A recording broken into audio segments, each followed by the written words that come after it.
સુરત શહેરમાં કાયદો અને વ્યવસ્થા વધુ મજબૂત બનાવવા માટે પોલીસ એક્શન મોડમાં જોવા મળી રહી છે। પ્રિવેન્ટિવ એક્શન હેઠળ ભૂતકાળમાં વિવિધ ગુનાઓમાં ઝડપાયેલ 1000થી વધુ આરોપીઓને એકત્ર કરી તેમની સામે અટકાયતી કાર્યવાહી હાથ ધરવામાં આવી છે। સુરત પોલીસ દ્વારા ગુનાખોરી પર અંકુશ લાવવા માટે પ્રિવેન્ટિવ એક્શન મોડ હેઠળ વિશેષ અભિયાન હાથ ધરવામાં આવ્યું છે। અઠવા લાઇન સ્થિત પોલીસ પરેડ ગ્રાઉન્ડ ખાતે શહેરના ઝોન 1થી ઝોન 7 સુધીના વિવિધ પોલીસ સ્ટેશનોની હદમાં ભૂતકાળમાં ઝડપાયેલા 1000થી વધુ આરોપીઓને હાજર કરાવવામાં આવ્યા હતા। આ કાર્યવાહી દરમિયાન ધારિયા, તલવાર, ચપ્પા સહિતના ઘાતક હથિયારો સાથે ઝડપાયેલા આરોપીઓ સામે અટકાયતી પગલાં લેવામાં આવ્યા હતા। ઉપરાંત ડ્રગ સંબંધિત ગુનાઓમાં ઝડપાયેલા 150થી વધુ આરોપીઓને પણ પોલીસ દ્વારા બોલાવી તેમની ચકાસણી કરવામાં આવી હતી। પોલીસે તમામ આરોપીઓના નામ, રહેઠાણ, કામધંધાના સ્થળ અને અન્ય જરૂરી વિગતો એકત્રિત કરી તેમની હાલની પ્રવૃત્તિઓ અંગે માહિતી મેળવી હતી। આ અભિયાનનો મુખ્ય હેતુ ગુનાખોરી પર નિયંત્રણ લાવવાનો અને અસામાજિક તત્વો પર સતત નજર રાખવાનો હોવાનું પોલીસનું કહેવું છે। સુરત પોલીસની આ પ્રિવેન્ટિવ કાર્યવાહીથી ગુનાખોરી પર અંકુશ લાવવાના પ્રયાસોને વધુ વેગ મળ્યો છે।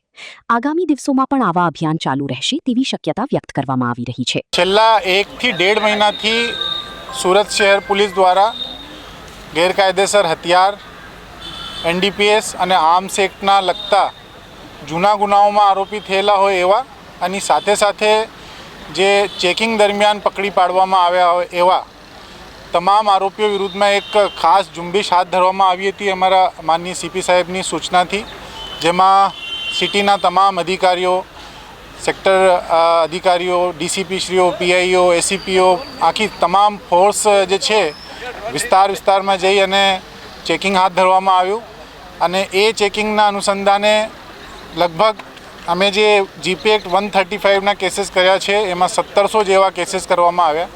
એમાં બહુ મોટી સંખ્યામાં લગભગ 1300-1350 જેટલા આરોપીઓ છે એ જાહેરમાં અથવા તો એમની પાસેથી ગેરકાયદેસર હથિયાર તરીકે છુરી, ચપ્પુ, જાહેરનામાને ભંગ કરતા હથિયાર એવી વસ્તુઓ મળી આવેલી, એના અનુસંધાને એમને વિરુદ્ધમાં કેસ પણ કરવામાં આવ્યા છે અને સાથે સાથે તડીપાર ઇસમોને ચેક કર્યા છે, હિસ્ટ્રી શીટર્સને ચેક કરવામાં આવ્યા છે, MCRsને ચેક કરવામાં આવ્યા છે।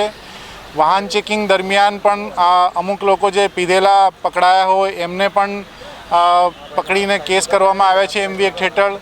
અમુક વાહનો જે છે ગેરકાયદેસર હોય તો એમને જપ્ત કરવામાં પણ આવ્યા છે। એટલે છેલ્લા 1.5 મહિનાથી આ જે ખાસ ઝુંબેશ હતી એ પણ ચાલતી હતી ને આજે હેડક્વાર્ટર ખાતે લગભગ 1000થી વધારે એ જ આરોપીઓ જે છેલ્લા 1.5 મહિનાની અંદર અલગ અલગ પ્રકારના ગુનાઓમાં હાથ ઉપર આવ્યા હતા એમને આજે પ્રિવેન્ટિવ એક્શન માટે એક સાથે બોલાવી કલેક્ટર સાહેબને ની ટીમ મારફતે, એક્ઝિક્યુટિવ મજિસ્ટ્રેટ મારફતે પ્રિવેન્ટિવ એક્શન લેવામાં આવી રહ્યા છે અને એને સખત સૂચના આપવામાં આવી છે કે હવે ફ્યુચરમાં આવા કોઈ પણ ક્રાઇમ એ લોકો કરશે તો એમના વિરુદ્ધમાં હજુ કડક કાર્યવાહી કરવામાં આવશે, કેમ કે તમામ લોકો જે છે એ પોલીસના ચોપડે ચડી ચૂક્યા છે ને સાથે સાથે પોલીસની રડારમાં